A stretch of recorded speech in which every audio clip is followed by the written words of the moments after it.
Hello everyone, this is Just a Dad. Today I'm going to give you 3 reasons why I love this Ring Small Solar Panel. So here I have it installed.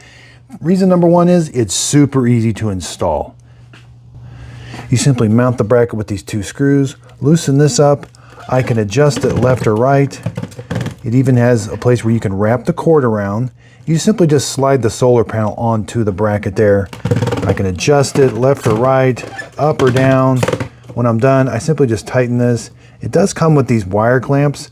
Now the screws that come with it are a little bit bigger. I might use some smaller screws, but I could put this solar panel up to 80 inches away. I don't have to put it next to my camera.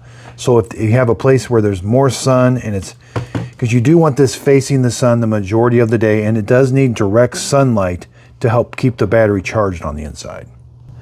You still have to have your battery installed in the Ring camera, but it's going to help charge it. And then install, again, there's a little plastic plug on. This is USB-C for this camera, and then you simply just plug it in right there in the back. That's how easy it is to install. Super, super easy. Now, reason number 2 is I don't have to go in and adjust any settings on my camera. I don't change the power mode. I don't tell it that I've got a solar panel installed.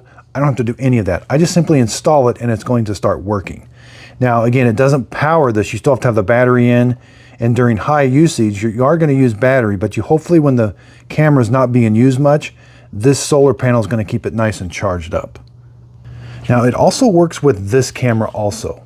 There's a little plug on here, and I get this little adapter. So if I want to plug it into this one, again, I got to keep the battery installed in it.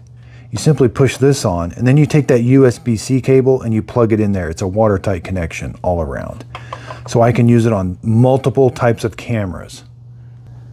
And again, reason number 3 is it works. It's going to keep your battery nice and charged. But here in the power settings, we can see my battery's at 95%. If you are finding that your battery's running down, the Blink app is really good at letting you know what's using your battery. And you can go in and change, it says power feature usage. So these are consuming battery power, and I can go in and change the setting to something that would not use as much battery. Easy install. Plug and play. I don't have to change any settings. And it has a long 80-inch cord and so that I can install this any which way, and it's adjustable. So I can make sure that there is direct sunlight reaching this. So I hope this video helps. Thanks everybody for watching.